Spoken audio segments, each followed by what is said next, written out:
In this series of lectures, we introduce some basic and important concepts in calculus. As an entry-level course, we often adopt approaches that are intuitively clear but might not be mathematically rigorous.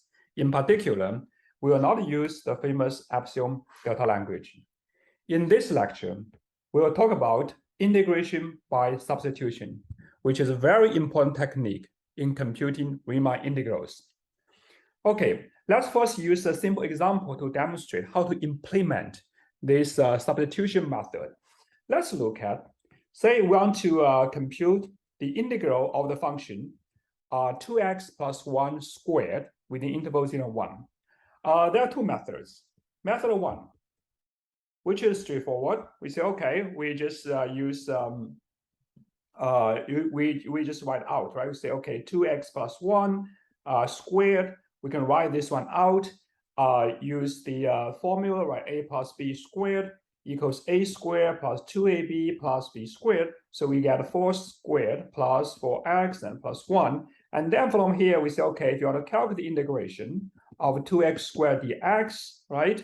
You can just use the integration of 4x plus x plus 1 and dx, right? And we can just write out each one, so 1 and 4x squared dx, right? And then plus from 0 to 1 and 4x and dx, and the integration from 0 to 1 and 1 dx. Okay, and then we apply the those antiderivative. Let's recall again. So we know the antiderivative of x, this is just x squared plus c, and antiderivative squared dx, this is just x cubed over 3 and plus c. Okay, so let's apply those. We get this will be 3 to 4 and x to cube. Evaluate at two endpoints to get the difference. And this will be 4 times x squared over 2 and difference. This is constant 1, so you just put 1 here, right? And then if you calculate this, you'll find the 3 over 4. And this will be 2. And then it'll be plus 1. And let's see what we get. If you combine all those things together, we get a 13 over 3. So this is we use the usual method, we just expand it out, right? Now, but in fact, we have a quicker way to compute this, method 2. We use the substitution. Use substitution. Now, for substitution, we are going to introduce another variable. We are going to introduce a variable u. We say, okay, let u equals, here we have the 2x plus 1, right? Okay, we just let u a equals 2x plus 1. Then from here, I get x, can solve the x. X is u minus 1 divided by 2. Okay, so this is, which is basically just a function of u. So introduce a new variable. Okay? So this is, we can consider this as a new variable. And then the substitution law says this, the rule says this. The integration of 0 to 1, 2x plus 1 dx, right, equal to, we are going to integration of u. So it will be u is 2x plus 1. So this one is u. So it's u squared. Now let's look at dx. Because x equal to that, we just get du, right? So we say, okay, so I get dx will be, you take a derivative of this, so g prime u and du. So it's 1/2 du, right? Okay, so then we get this is 1/2. We'll get is dx replaced by 1/2 du, so it's 1/2 and du. And also, you see, we have to be careful with the range. The range of x is from 0 to 1. So x is from 0 to 1, and then you look at the x u is 2x plus 1. So the u will be when x0 is 1, when x is 1, it will be 3, right? Okay, just replace x by either 0 and 1. You find the range of u. Okay, so then you see here we just get this 1 to the 3. And then you say, all right, so this is simple integration. So it's 1/2 from 1 to 3 and u squared and du. And then we apply, right? So the antiderivative of x squared is x cubed. Okay, so then this is 1/2 u cubed over 3, right? U cubed over 3. And then we evaluate from 1 to 3, right? Okay, let's see what do we get. It's just 1/2. This will be the 9, right? Will be the 9, and minus this will be 3 but 1, so it's 1 over 3. Okay, so this is what we get. So we get is 1/2 times 9 minus 3. So this is 3 to the 26 to times 6. And then you see if we just do the simple cross, and we'll get us 13/3. We just get the same answer. If you compare the two methods, you see if you get familiar with the substitution and those kind of ways, and then you just quickly we can avoid computing like 3 integrals. We can just do by 1 integral and got we 13/3. And this is how the substitution works. Now let's look at the general statement. This is a general statement of the substitution method. Suppose, so here is, okay, so suppose I want to compute the function fx. And for some reason, let's say like this one, right? I introduce a new variable. All right, so here I introduce a new variable that x equals to gu. So here my gu is u minus 1 divided by 2. So here I introduce this new variable. Now, okay, so then I replace my x by gu, but dx equals g prime u du. And meanwhile, you should be careful with the range. Here we have this new variable, the relation. If we introduce this is the u, right? So this is x. So u is go from c to d, and x is from a to b, right? Okay, so this is my function. So this x equals gu, right? Just right here, the x, the original range is 0, 1, then u is 1, 3, all right? So from a to b, you change to 1, 3. So okay, so be careful with that. And then we have these two guys, they are the same. And this is called the method of substitution. And it's also called integration by change of variables here, because we change the variable from x and to u. Okay, now let's prove this, because this is a very important method. So let's prove this. The proof is simple. As you will see, it's just basically just the chain rule. Okay, now let's see why. So suppose that fx is it's an antiderivative derivative of fx, which means the derivative of fx equals fx, right? Okay, and then we know from a to b and fx dx, this just fb minus fa. This by Newton-Raphson Formula. Now, okay, so then if I look at the function f composed with gu, look at this function. So let's say this, we put this is function hu. What's the derivative of this? Let's take a derivative of this function. If I take the derivative of this, I get the derivative of this by chain rule. So now we apply the chain rule. By chain rule, this will just be the f, take the derivative of gu and times g prime u. But this one is just f composed with gu and g prime u. Now, what does this mean? This tells us from here, we say, okay, this basically just tells us what? Tells us this fgu is an antiderivative of fgu and times g prime u, right? And then, okay, so then from here, we by the Newton-Raphson formula. So by Newton-Raphson formula, we say, okay, apply the Newton-Raphson formula, we'll get the integration, right? Okay, so the CD, the fgu and g prime u du. This is the antiderivative. Okay, A is antiderivative, so this will be fgu evaluate at endpoints, and you do it by take the difference. Okay, so this will be the fgd minus fgc. But what is gd? Gd is b and gc is a. Okay, so this guy is exactly b and this is exactly c, right? This is exactly a, right? So this is exactly a. Okay, so eventually you see, all right, so we just get this one, which is the same as this, is the fb minus fa, right? fb minus fa. Okay, so this is the fb minus fa.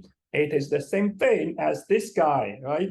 This is fb minus fa. So if you look at the whole process, you'll see this is just the chain rule. It's just the chain rule here, nothing else, just the chain rule. Okay, and plus the Newton-Raphson formula. Now, this is simple, but it's extremely powerful tool in computing integrals. Okay, let's do it. Let's look at an example. Okay, here, if you try to simplify this, you say, okay, you have x squared, right? You say, all right, maybe I just introduce a variable, I let u, I let the u equals, right? I say, okay, I let u equals x squared. Equivalently, you say, okay, x equals the square root of u, right? Okay, the square root of u. Okay. And then if the x is between 0 and 1, then u is also between 0 and 1. You just plug into here. All right, so then du equals the 2x and dx, right? Okay, then we can, by all those things, let's look at this x squared plus 1 squared dx, right? We say, okay, so this one is u, right? So this is u. X dx will just be x dx will be 1/2 du. Okay, so then I just get this, and u is also from 0 to 1. So as from 0 to 1, this will be u plus 1 squared, right? U plus 1 squared, and the du, and here will be 1/2, right? 1/2. Okay, now you see this is already very already quite simple, but you can do another change variable. You can another substitution. So one more, you can do one more substitution. Or another change variable. You say, okay, I can let v is u plus 1, and then this will be 1/2. Then v will be from 1 and to 2, right? Okay, 1 to 2, and this will be v squared, and dv is the same as du, so this is dv. Okay, so that's what we have. And then we can find this one out. This is 1/2 times 3 and v cubed, evaluate at endpoints 1, 2. Okay, so we just got a 1/2. This is 8 over 3 minus 1 over 3. Okay, so eventually we get a 7 over 6. 7 over 6. Okay. All right, let's look at next example. Here we want to compute the x times the square root things. Now here, what we don't feel comfortable is in the square root, we have 1 plus 2x. Okay, so then let's just do the same thing. We just change a variable. We introduce a variable here, right? So okay, let u equals 1 plus 2x, then x equals, right, u minus 1 divided by 2. Okay, so then dx is 1/2 du, right? 1/2 du. All right. Okay, then we can have, we say this one will be when x, also find the range, if x is between 0 and 1, then u will be between 1 and 2 and 3, right? U will be between 1 and 3. Okay, then let's plug this into here. So u will be from 1 to 3, and x will be 1/2 u minus 1. So this is my x, and this one will just be the square root of u, right? We get the square root of u, and then the x will be 1/2 du. Okay, so that's what we have, right? We just replace everything here. So 3 parts. Okay, so then we get this 1 over 4, and here's from 1 to 3, u minus 1 times the square root of u and du. Now we can split this. This will be 1 over 4, okay? So from 1 to 3, u times the square of u and du, and minus 1, 3, and square of u and du. Now we can compute each of them, because when you look at this term, you say, okay, what's this? This just you write into power, so 3 over 2, right? This is just power 1/2. We find it's antiderivative. Let's use the antiderivative thing. So the antiderivative of u to 3 over 2 du, this will be 1 plus 3 over 2, u to the power 1 plus 3 over 2, and plus some constant. Okay, so what do we have? This is u to the 5 over 2 and times 2 over 5, right? And plus the constant, u. Okay, so the square root of u du, so this is what we did before, is 2 over 3, u is 3 over 2, and plus constant. Okay, and then we just use the Newton-Raphson formula. We say, okay, so this is 1, we into here, and this one put there, right? Okay, so we have, this is 2 over 5, this is 5 over 2, you got endpoints 3, and then here is 2 over 3, and u 3 over 2, and evaluate 1 and 3. Okay, and then you just plug into there, right? 4 over 3, it's 2 over 5, right? It's 3 to the 5 over 2, and minus 2 over 5, and then minus 2 over 3, and 3 times 3 to the 3 over 2, right? 3 over 2, and then you plus 2 over 3, right? Okay, of course, you can further simplify it if you want, but this is what you will get from doing those integrals. So here is a plus because this is minus, minus gives you plus. Okay. All right, let's look at the next example. We're going to compute the integration. So here is the of tangent theta d theta. Okay, well, what is tangent theta? Let's recall tangent theta equals sine theta over cosine theta, right? So, okay, so we write this is from 0 to pi over 4, and sine theta over cosine theta d theta, right? Now, let's do change of variable. Let's do substitution. Here, we say, okay, how should we do the substitution? We have the cosine theta here, all right? So maybe I just do the u equals cosine theta, right? U to the cosine theta. And then if you do the cosine theta, our du will be negative sine theta d theta, right? Okay, so if I replace those things, I will get this one equals sine negative with, you see, sine theta d theta is given by negative du. So it's negative du, right? To be negative du over u, right? Negative du over u. Now, what's the range? When theta equals 0 implies u is 1. When theta is pi over 4 implies u equals the square root 2 over 2. Okay, so then what you put here, it will be from 1 and to the square root 2 over 2, right? You just put there. You see, 1 and the square root 2, 1 is greater, right? So you want to switch it, so switch. Reverse it, right? Switch. If you switch, you need to put a negative sign. So you have negative square root 2 over 2, that's 1. And then you have another negative du over u, right? So that's what you have. Okay, so then you have this negative, they cancel each other. Then you just get 1 square root 2 over 2 and 1 of u du. But then this, okay, we know the antiderivative on it is just log u, right? So it's okay, just log u, evaluate at 2 endpoints, and you just get this log 1 minus log square root 2 over 2, right? Square root 2 over 2, and this is 0, right? So then you just get this negative log the square root 2 over 2. Now, of course, you can further, if you want to further simplify this, you can do that. Because this, you can write this is square root 2 over 2. So this is 1 over square root 2. So it's just 2 to the negative power 1/2, right? So, okay, so eventually you can put to the front, and that's what you have, right? So it's 1/2 times log 2. So this is the final answer. All right.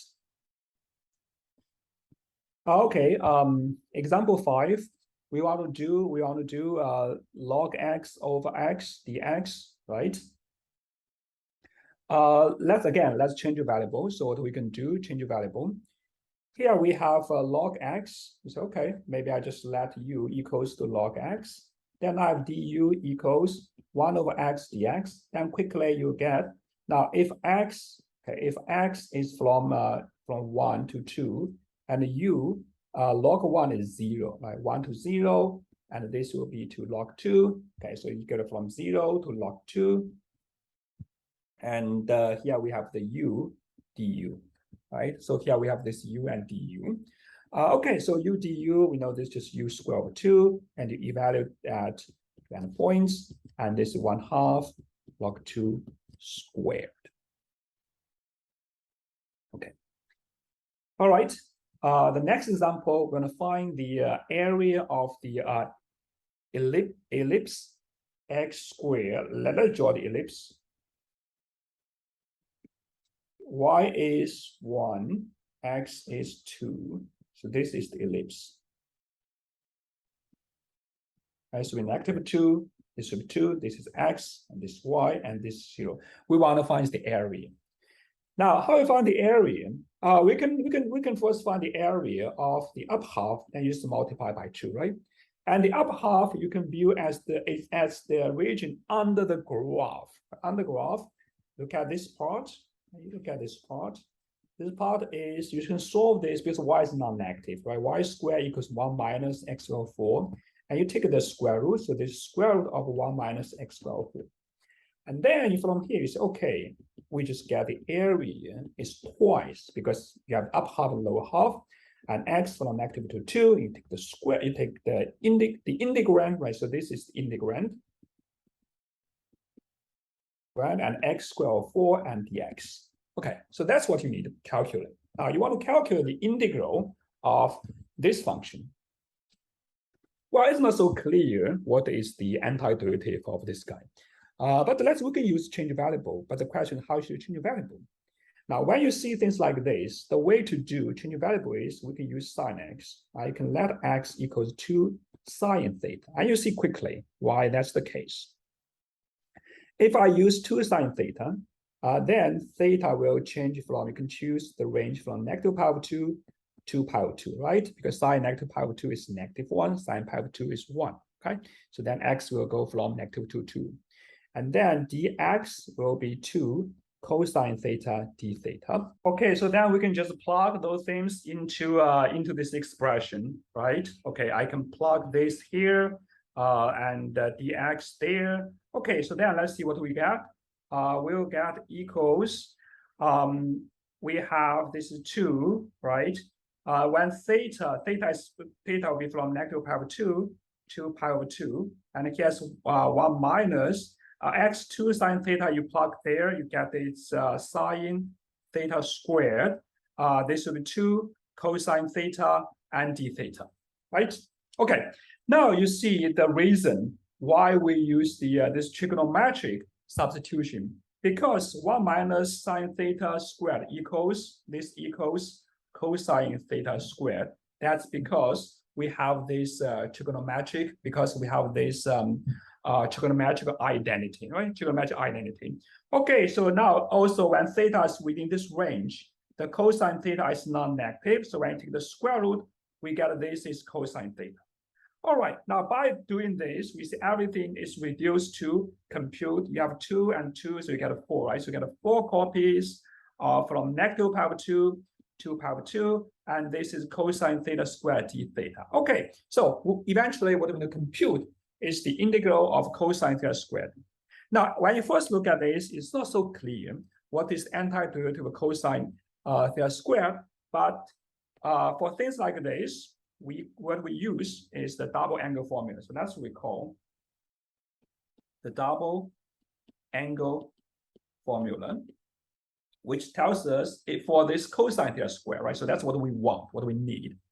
This is 1 plus cosine 2 theta. All right, so let's plug into there. And then we get this part, right? From here, we get, it will be twice, so it'll be twice.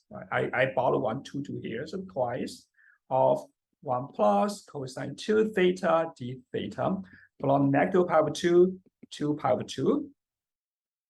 And I can split it in 2 parts. One part is from pi over 2 to negative pi over 2 and 1 d theta. So this is one part.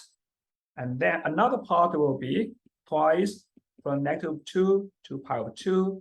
And this is cosine 2 theta d theta. All right, let's look at the first part. First part, this is 2 times pi over 2 minus negative pi over 2. It's a constant, so pull it out. All right, so you get this one is just 2 pi. So the first part, 2 pi. Now for the second part, let's look at the second part. We can do a change variable. Right? If you got one more change variable, let u equals 2 theta. Okay, u equals 2 theta. So then du will be 2d theta, and u will change from so this one will be from pi to negative pi, and cosine u du. While cosine, we know the antiderivative is sine u, so this is sine u from negative pi to pi, you evaluate and two endpoints, both are 0, so this part is 0. Okay, so then you combine them together, we get is 2 pi.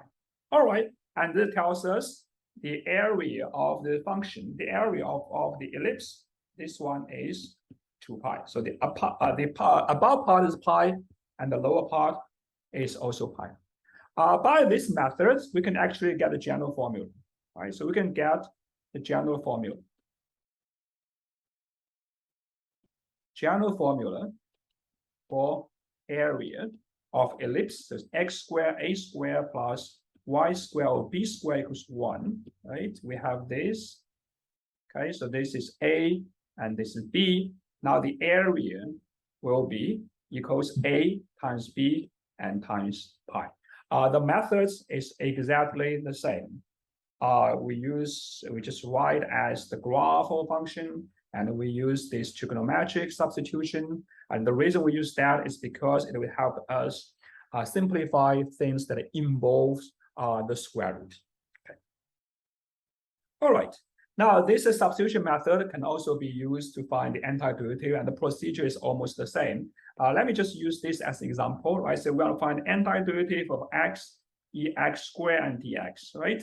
And we use the substitution. We have u equals x squared, then du will be twice x and dx. Now, the only difference from what we did before is here we disregard the interval, because this is indefinite integral, right? So there's no range that we need to worry about.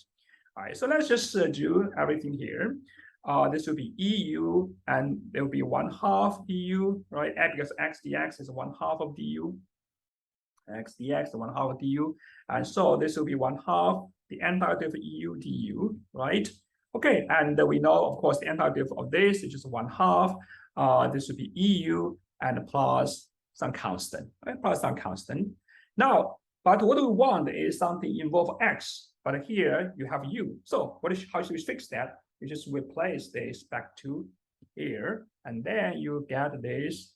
If you back to here, you get this equals 1/2 e to the x squared and plus c, and this will be the antiderivative of this function, antiderivative of this function.